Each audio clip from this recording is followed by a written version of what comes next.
A9 TV ప్రస్తుతం పనిచేస్తున్న వాలంటీర్లను కొనసాగిస్తామని రాష్ట్ర సాంఘిక సంక్షేమ శాఖ సచివాలయాలు వాలంటీర్ల శాఖ మంత్రి డోలా బాల వీరాంజనేయ స్వామి తెలిపారు. వైసీపీ నేతలు తమతో బలవంతంగా రాజీనామాలు చేయించారని, మా జీవితాలతో ఆడుకున్నారని, వాలంటీర్లు తమ ఫోన్కు వాట్సాప్ మెసేజ్లు పంపించారని, ఇలాంటి మెసేజ్లతో తన వాట్సాప్ అంతా నిండిపోయిందని చెప్పారు. మంత్రి హోదాలో తొలిసారి ప్రకాశం జిల్లాకు వచ్చిన ఆయన తన నియోజకవర్గ పరిధిలోని టంగుటూరు మండలం వల్లూరు వద్ద వల్మూరమ్మ తల్లి దేవాలయంలో ప్రత్యేక పూజలు చేశారు. ఈ సందర్భంగా మంత్రి మాట్లాడుతూ వాలంటీర్లతో ఇంటింటికి పింఛన్లు పంపిణీ చేస్తామని చెప్పారు. వచ్చే 1వ తేదీన పింఛన్దారులకు 7,000 రూపాయలను వారి ఇంటి వద్ద అందిస్తామన్నారు. అభివృద్ధి సంక్షేమానికి తమ ప్రభుత్వం సమ ప్రాధాన్యం ఇస్తుందని తెలిపారు. గత ప్రభుత్వం చేసిన అప్పులతో రాష్ట్ర ఆర్థిక పరిస్థితిపై త్వరలో శ్వేతపత్రం విడుదల చేస్తామన్నారు. త్వరలో పలు కీలక బిల్లులను అసెంబ్లీలో ప్రవేశపెడతామని మంత్రి తెలిపారు. ఈ సందర్భంగా మంత్రి వెంట టీడీపీ రాష్ట్ర సంయుక్త కార్యదర్శి దామచర్ల సత్యతో పాటు టీడీపీ నాయకులు పాల్గొన్నారు.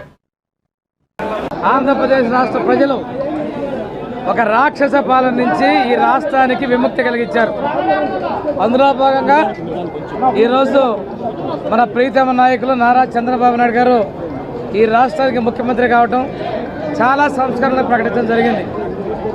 కొండేపి నియోజక ప్రజలు అందరి ఆశీస్సులు, నాయకులందరి యొక్క చొరవ, ముఖ్యంగా మన సత్య అందరి యొక్క ఆశీస్సులతోటి నేను మళ్ళీ 3వసారి కొండేపి గెలవటం, ఆంధ్రప్రదేశ్ రాష్ట్రంలో ఒక దార్శనికుడు, ఒక పరిపాలనా దక్షుడు శ్రీ నారా చంద్రబాబు నాయుడు గారి మంత్రివర్గంలో స్థానం సంపాదించుకోవడం పూర్వజన్మ సుకృతంగా, అదృష్టంగా భావిస్తా ఉన్నాను. ఈరోజు నేను ఒకటే చెప్తున్నా, చెప్పిన దాని ప్రకారం ల్యాండ్ టైటిల్ యాక్ట్ మీద సంతకం, నిరుద్యోగులకి ఉద్యోగాలు కల్పించే ఫైల్ మీద సంతకం, ఏదైతే చెప్పినట్టు సామాజిక భద్రత పెన్షన్లు మేము 3 నెలల ముందు నుంచి ఇస్తామని చెప్పామో అప్పటి నుంచి రేపు నెలలో 7,000 రూపాయలు పంపిణీ చేసేటువంటి దాని మీద సంతకాలు పెట్టడం జరిగింది. మా ప్రభుత్వం విడతల వారి ప్రభుత్వం కాదు, చేతల ప్రభుత్వం, ప్రజా సంక్షేమాన్ని అభివృద్ధిని కోరుకునే ప్రభుత్వాన్ని సిద్ధశుద్ధి చూపించాం. శాంతి భద్రతలో అదుపు తప్పుతున్న ఈ రాష్ట్రంలో వచ్చినటువంటి 5 రోజుల్లోనే శాంతి భద్రతలు కంట్రోల్ చేయగలిగామంటే ఇది మా నాయకుడి సత్తా నేను చేస్తా ఉన్నా. ఈ రోజున చాలా సవాళ్ళు ఉన్నాయి, రాష్ట్రం అప్పుల్లో ఉంది. వీటన్నిటి మీద శ్వేతపత్రాలు త్వరలో విడుదల చేయబోతున్నాం. అంతేకాకుండా రేపు అసెంబ్లీలో పలు కీలక బిల్లులు ఈ రాష్ట్రంలో ప్రవేశపెట్టబోతున్న విషయాన్ని కూడా మేము తెలియజేస్తున్నాం. మన జిల్లా విషయంకి వస్తే ఎన్నికల ప్రచారం మేము చెప్పినట్టుగా వెలుగొండ ప్రాజెక్టు పూర్తి చేసేదానికి కంకణం పట్టున్నాం. ఏదైతే జల ప్రాజెక్టు, నీటి ప్రాజెక్టు నిర్లక్ష్యం గురయ్యాయో వాటన్నిటి పూర్తి చేస్తామని తెలియజేస్తున్నాం. సంగమేశ్వరం కావచ్చు, గుళ్ళకమ్మ కావచ్చు, మిగిలిన పథకాలను కూడా మేము నాంది చేస్తాం, పూర్తి చేస్తామని తెలియజేసుకుంటూ ఈరోజు జిల్లాలో ఇసుక దోపిడీ వీటన్నిటి కూడా అడ్డుకట్ట వేసేటువంటి పరిస్థితులు ఉన్నాయని చెప్పేసి మైనింగ్ ఎవరైతే మైనింగ్ చేస్తున్నారో వాళ్ళందరూ మంచి రోజులు వచ్చాయి. ఈరోజు మైనింగ్ మీద దాడులు, వాళ్ళ మీద ఇబ్బందులు, రాయల్టీ అరాచక జే ట్యాక్సులు వీటన్నిటికీ విముక్తి కలిగింది. జిల్లా ఆదాయాన్ని పెంచే విధంగా ఉన్నాం.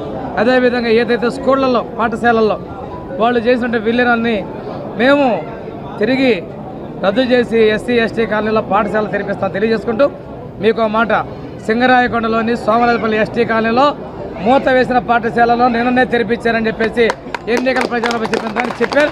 మా విద్యాశాఖ మంత్రి మా లోకేష్ బాబు గారు కూడా చొరవ చూపించారని చెప్పి నేను తెలియజేసుకుంటున్నాను. ఇందులో పూర్తి చేయడంలో, ఆ సైట్ని పూర్తి చేయడంలో మా సత్య గారు మిగతా దాతలు కూడా చొరవ తీసుకుని మీకు తెలియజేస్తున్నాం. విద్యను మేము పేదలకు అందించే వాళ్ళం కానీ వాళ్ళలాగా దూరం చేసే వ్యక్తులం కాదు. ఇంకోటి నాకున్నటువంటి శాఖ సాంఘిక సంక్షేమం, అదేవిధంగా సచివాలయాలు, వృద్ధులు, వికలాంగుల సేవ చేసే అదృష్టాన్ని వారందరికీ మంచిగా చూసేదానికి మాకు ఈ అవకాశాన్ని భగవంతుడు కల్పించాడని చెప్పి నేను తెలియజేసుకుంటూ ఏదైతే మా నాయకుడు నా మీద నమ్మకంగా పెట్టినటువంటి ఈ బాధ్యతల్ని నిర్వర్తిస్తారని అమ్మవారికి, భగవంతుని కోరుకుంటూ తప్పనిసరిగా సచివాలయాలు, వార్డులు వాలంటీర్లు ప్రకటించిన వెంటనే నా ఫోన్, మెయిల్స్ మొత్తం నిండిపోయినాయి. నా ఫోను, నా వాట్సాప్లు నిండిపోయినాయి. మమ్మల్ని బలవంతంగా రాజీనామాలు చేశారు, మా జీవితాలతో ఆడుకున్నారని చెప్పేసి నాకు వాట్సాప్లో మెయిల్స్ వస్తామని. దాన్ని బట్టి ఒక్కసారి అర్థం చేసుకోండి. ప్రస్తుతం ఉన్న వాళ్ళు మేము కొనసాగిస్తున్నాం. మేము ఇంటి వద్దనే 1వ తారీఖు పెన్షన్లు పంపిణీ చేస్తాం. రేపు 1వ తారీఖున 7,000 రూపాయల పెన్షన్లు పంపిణీ చేస్తాం. వికలాంగులకైతే మేము 15,000 రూపాయలు పంపిణీ చేయబోతున్నాం. 100%